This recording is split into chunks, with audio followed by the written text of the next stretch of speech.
आजची घटना आहे विशाल आणि मृणालीची. 15 जुलै 2025 ची संध्याकाळ होती. सायंकाळचे साधारणतः 7:30 वाजलेले होते. सूर्य मावळतीकडे झुकलेला होता आणि गावामध्ये नेहमीसारखी शांतता देखील पसरलेली होती. विशाल पाटील त्या दिवशी नाईट ड्युटीला जाणार होता.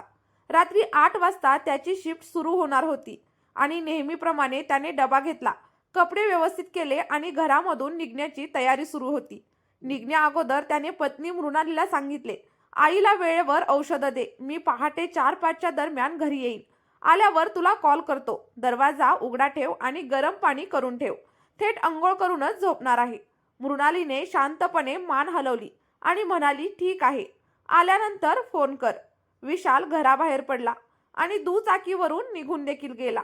साधारणतः अर्धा तास झाला असेल आणि तेवढ्यातच विशालच्या लक्षात आलं की आज त्याचा मोबाईल घरामध्येच राहिलाय.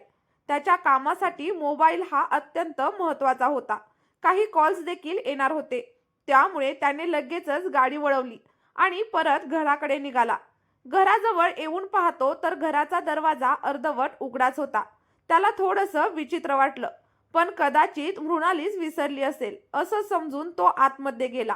पण पुढे जे दृश्य त्याने पाहिलं त्याने त्याच्या आयुष्याचा पायाच हादरून गेला. त्याच्याच बेडरूममध्ये आणि त्याच्या स्वतःच्या पलंगावरती त्याचा जिवलग मित्र समीर आणि त्याची पत्नी मृणाली अत्यंत आपत्तीजनक अवस्थेमध्ये होते आणि त्या क्षणी विशालच्या तर पायाखालची जमीनच सरकली. आपण म्हणतो ना, मित्र हा वणव्यामधील गारव्यासारखा असतो, पण तोच गारवा जेव्हा आयुष्य जाळायला निघतो तेव्हा काय होतं हेच या घटनेमधून स्पष्ट होतं. विशाल आणि समीरची मैत्री लहानपणापासूनचीच होती. दोघंही महाराष्ट्रातील एका छोट्याशा गावामध्ये वाढलेले.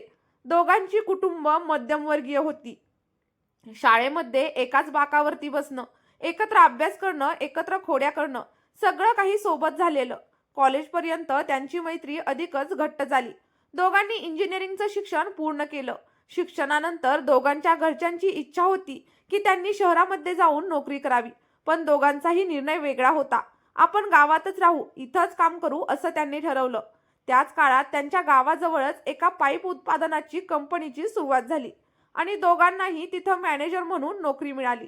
सुरुवातीला 25,000 रुपयेच पगार होता, पण शहरात गेल्यावर जरी 50,000 रुपये मिळत असले तरी देखील खर्च देखील तेवढाच झाला असता आणि गावामध्ये राहून कमी पगारात देखील हातात पैसे राहतील हा विचार करून दोघांनी तिथेच काम करायला सुरुवात केलं. हळूहळू पगार वाढत गेला आणि त्यानंतर काही वर्षातच तो 35,000पर्यंत पोहोचला. 2-3 वर्षानंतर विशालचं लग्न ठरलं. त्याच्याकडे थोडीफार शेती होती, नोकरी होती, त्यामुळे लग्न सहज जमलं. मृणालीशी त्याचं लग्न झालं आणि संसार सुरू झाला. पण समीरचं लग्न काही केल्यास जमत नव्हतं. शेती नव्हती, फक्त खाजगी नोकरी. 35,000 पगार असून देखील लग्नासाठी कोणी तयार नव्हतं. समीर मनातून खूप जास्त अस्वस्थ होता. त्याला लग्नाची, संसाराची, नात्यांची तीव्र इच्छा होती, पण परिस्थिती त्याच्या बाजूने अजिबात नव्हती. विशाल आणि समीर अजूनही रोज एकत्रच ड्युटीला जात, एकत्र परत येत. त्यांची मैत्री इतकी घट्ट होती की विशालला समीरवरती अंधविश्वास होता. समीर जे बोलेल ते विशाल खरं मानायचा. पण हळूहळू समीरच्या मनातील वासना आणि हवस वाढू लागली. त्याची नजर आता विशालची पत्नी मृणालीकडे वळाली. सुरुवातीला विशालला काहीच संशय आला नाही, कारण मित्र घरी येणं जाणं नेहमीच होतं.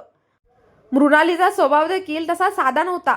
कॉलेजच्या काळात तिच्या आयुष्यात आधीच काही वादग्रस्त गोष्टी देखील घडलेल्या होत्या. ती एका स्थिर नात्यामध्ये समाधानी राहणारी नव्हती. तिला सतत नवीन नवीन आकर्षण हवं होतं आणि अशा वेळी समीर तिच्या आयुष्यात आला.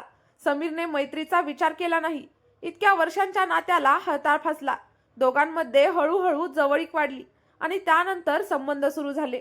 समीरला आता जे हवं होतं ते मिळत होतं, त्यामुळे त्याने स्वतःच्या लग्नाचा विचारच सोडून दिला आणि घरच्यांनी देखील त्याच्या लग्नाचा विषय आता मागे टाकला.